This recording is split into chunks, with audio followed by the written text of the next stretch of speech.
যেতে হবে, তবেই জেনে নেবেন যার মধ্যে আহলে বায়তের মহব্বত রয়েছে, ইমামে হুসাইনের মহব্বত রয়েছে, মাওলা আলীর মহব্বত রয়েছে, ইমামে হাসানের মহব্বত রয়েছে, সেটা হলো জান্নাতি ফিরকা, বাকি জাহান্নামী ফিরকা। চতুর্থ নম্বর হলো আল্লাহওয়ালা। এবার দেখে নেন আল্লাহওয়ালা কাদের মধ্যে রয়েছে। যদি আপনি আল্লাহওয়ালার মহব্বত আপনার সিনাতে রয়েছে, আল্লাহ ওলিদের নকশে কদমে চলছেন, তাহলে আপনি জান্নাতি, আর নচেত আপনি জাহান্নামের ফিরকার মধ্যে আছেন।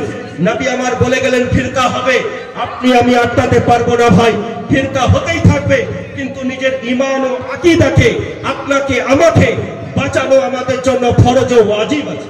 সুবহানাল্লাহ। সুন্নাতের মতো কিয়ামত পর্যন্ত ইমাম হুসেনের গোলাম থাকবে, মুহররমুল হারামে ইমাম হুসেনের নামের জালসা হবে। সুবহানাল্লাহ সুবহানাল্লাহ। আমাদের কর্তব্য, ইমামে হুসেন দাওলাতের জন্য নিজের সন্তানকে কুরবান করেননি। জিনার নানা বলছেন ইয়া আয়েশা তো লাউসিত লাসারত মাই জেবালুজ যাহাব, আয়েশা আমি যদি চাই আমার পিছন পিছন সোনার পাহাড় চলবে।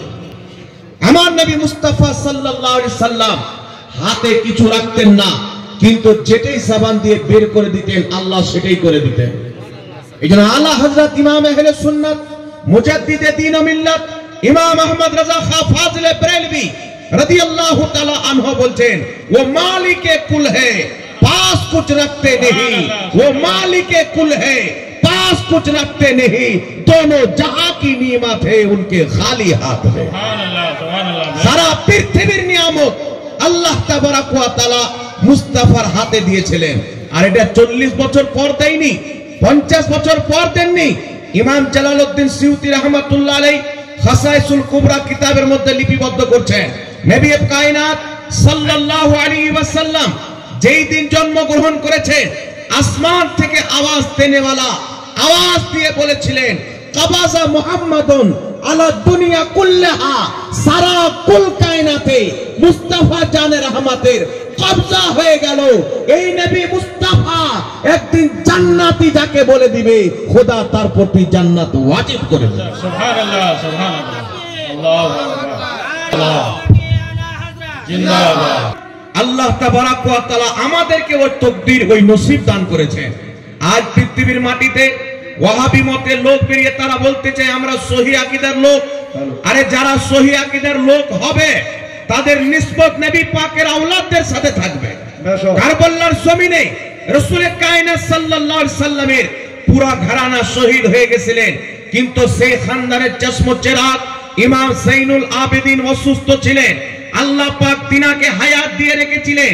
তিনার আওলাদ তিনার আওলাদ তিনার আওলাদ তিনার আওলাদ আজ পৃথিবীর মাটিতে আপনার মারহেরা শরীফের হোক, কালপি শরীফের হোক, কেচোচা শরীফের হোক, আপনার দেখছেন চোখের সামনে পৃথিবীতে যত নবীর আওলাদ আছেন কেউ ওয়াহাবি দলে নাই, সমস্ত নবীর আওলাদ সুন্নি জামাতে আছে। কারণ আহলে সুন্নাত ওয়াল জামাত এটা বানানো দল নয়। আমরা যদি খুঁজতে যাই আজ থেকে 150 বছর পূর্বে ইংরেজদের জামানায় দেওবন্দি দল তৈরি হয়েছে। খোদার কসম খেয়ে বলি, দেওবন্দীদের যা আকীদা, তাদের যা বিচারধারা, তাদের যা ইসলাম, কোন পৃথিবীতে কোন মায়লাল এই আকীদার লোক 200 বছর পূর্বে একটা যদি দেখাইতে পারে তাকে 5 লক্ষ টাকা আমার পক্ষ থেকে পুরস্কার দেওয়া হবে। আজ দেওবন্দীদের যা আকীদা, তবলিগি জামাতের যা আকীদা, আজ থেকে 200 বছর পূর্বে এই জমিনের মাটিতে ওই আকীদার লোক পাওয়া যায় না। আহলে হাদিসদের যা আকীদা, এই দলের আকীদার লোক 200 বছর পূর্বে একটাও খুঁজে পাওয়া যায় না। কিন্তু আপনাকে চ্যালেঞ্জ দিয়ে বলতে চাই, সুন্নি জামাতের আকীদা যদি খুঁজতে হয় 800 বছর পূর্বে আজমিরের খাজা মঈনুদ্দিনকে দেখে নাও, বাগদাদের গাউসে আজমকে দেখে নাও, কারবালার ইমামে হুসেনের যেটা আকীদা সুন্নি জামাতের সেটাই আকীদা। আমাদের আকীদা পানিতে ভেসে আসা নাম নয়, আমাদের আকীদা ইংরেজদের দেওয়া নয়। ইংরেজদেরকে কারা বানিয়েছে? এই পৃথিবীর মুসলমান আজ থেকে কমবেশ 150 বছর পূর্বে এই ভারতবর্ষের মাটিতে ইংরেজদের হুকুমত ছিল। ইংরেজদের হুকুমত আসার পূর্বে এই ভারতের মাটিতে বিশ্ববিখ্যাত মুজাদ্দিদ হযরতে মুজাদ্দিদ আল পেশানি রাহমাতুল্লাহ আলাইহি আমার সাথে একবার দেওবন্দির ডিবেট হয়েছিল। সেই দেওবন্দি বলতেছে মুজাদ্দিদ আল পেশানি তিনি সুন্নি ছিলেন না, তিনি দেওবন্দি ছিলেন। আমি তিনার মাকতুবাত শরীফকে খুলে দিলাম, তিনার লেখা কিতাবকে খুলে দিলাম। ইমাম মুজাদ্দিদ আল পেশানি রাদিয়াল্লাহু তাআলা আনহু নিজের মাকতুবাত শরীফের মধ্যে লিখতেছেন আল্লাহ তাবারাক ওয়া তাআলা সর্বপ্রথম আপন নূরে মুস্তাফার নূরকে তৈরি করেছেন। আর নবী মুস্তাফার শরীরের ছায়া চন্দ্রের আলোতে পড়তো না, সূর্যের আলোতে পড়তো না। আমি কিতাব খুলে বললাম দেওবন্দি পড়ে নাও, মুজাদ্দিদ আল পেশানির ওটাই আকীদা যেটা আজ বর্তমানে সুন্নি জামাতের আকীদা। नारे तकबीर, नारे तकबीर, नारे रिसालत, नारे रिसालत। हजरत अल्लामा मौलाना मुफ्ती जहांगीर आलम साहब किबला। এই জন্য পৃথিবীর মুসলমান কওরির নামাজ দেখে, কওরির 40 দিনকার চিল্লা দেখে, কওরির ইবাদত দেখে নিজের ঈমানকে বিক্রি করা হবে না, তাকে যাচাই করতে হবে। তার অন্তরে যদি নবীর মহব্বত থাকে, সাহাবার মহব্বত থাকে, আহলে বাইতের মহব্বত থাকে, আউলিয়ায়ে কিরামের আদব থাকে, তাকে মুসলমান বলা হবে। আর নামাজ যদি পাহাড় সমতুল্য থাকে আর এই কলবের মধ্যে নবী এবং আলে নবীর যদি মহব্বত না থাকে, কোশ্চেনকালে ওই ব্যক্তি মুসলমান হতে পারে।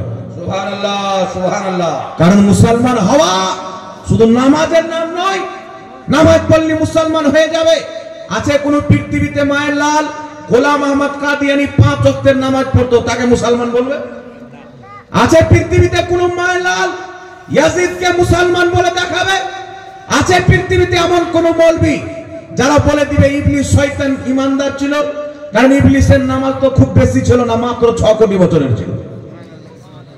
আপনাদের বীরভূম নয়, আপনাদের পুরো বাঙ্গাল পশ্চিম বঙ্গলের সবারই সাজদাকে যদি একদিকে রেখে ইবলিসের সাজদাকে যদি গণনা করা হয় তো গণতির দিক দিয়ে ইবলিসের সাজদা ভারী বেশি হবে, গণনাতে বেশি হবে। কারণ 6 কোটি বছর।